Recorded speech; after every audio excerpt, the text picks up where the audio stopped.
देखिए श्रेया, अब आज मार्केट देखते हैं 20 डे में वापस रिक्लेम करके उसके ऊपर बंद होगा या नहीं होगा। मेरे लिए सबसे इंपॉर्टेंट वो है, जैसे मैंने कल भी कहा था, मैं सबसे ज़्यादा फोकस रख देता हूँ प्राइस एक्शन पर। और अब एक बार वो चार्ट दिखाइएगा प्लीज़, पहले वापस जरा निफ्टी का 20 डे वाला, ताकि जो बात मैं कह रहा हूँ वो थोड़ा सा क्लियर हो सके। और अगर आप देखें पिछले 2 दिनों से मार्केट ब्रेथ भी अच्छी रही है, तो शायद 25,700 25,950 की रेंज, इसको हम शायद तोड़ने को तैयार हो रहे हैं फाइनली। कल निफ्टी लोअर लेवल से अच्छा घूमा और हाई पर बंद हुआ। और उसके बाद अगर आप देखें, जैसा आपने कहा कि कल प्राइम मिनिस्टर मोदी और यूएस प्रेसिडेंट ट्रंप की भी बातचीत हुई, वो पॉजिटिव रही। अब एफआईएस की भी कैश और फ्यूचर्स को मिला दें अगर, तो नेट नेट बाइंग ही है। और निफ्टी शायद आज 26,000 के ऊपर खुलने की तैयारी कर रहा है, तो ऐसे में पॉसिबल है कि हम वापस एक ऑल टाइम हाई की तरफ बढ़ें। लेकिन ये सारी स्विंग्स पकड़ना बहुत टफ है।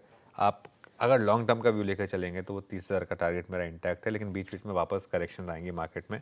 अच्छा, आज मार्केट बेट पर थोड़ा सा हम फोकस करेंगे। अब देखिए, आपने पूछा कि अब क्या अप्रोच हो यहाँ से। मार्केट का टेक्सचर बहुत सिंपल है, one step back to step forward.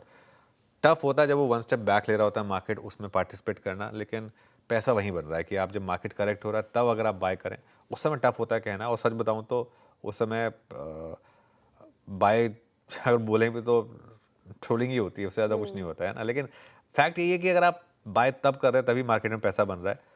अगर आप मोमेंटम चेज कर रहे हैं तो मार्केट में पैसा नहीं बन रहा है, ये भी फैक्ट है। आज मेरे लिए सबसे इंपॉर्टेंट होगा 26,000 के ऊपर हम टिकेंगे या नहीं टिकेंगे। अब मैं बता देता हूँ आपको एक और चीज़, कल के लोज ये नहीं टूटने चाहिए निफ्टी पर, 25,700 निफ्टी पर और 58,800 बैंक निफ्टी पर। कुछ सेक्टर स्पेसिफिक फोकस आप कर सकते हैं, ट्रेड डील से जुड़े हुए shares, IT share, metal shares, इन सब पर आप चाहें तो आज थोड़ा फोकस कर सकते हैं।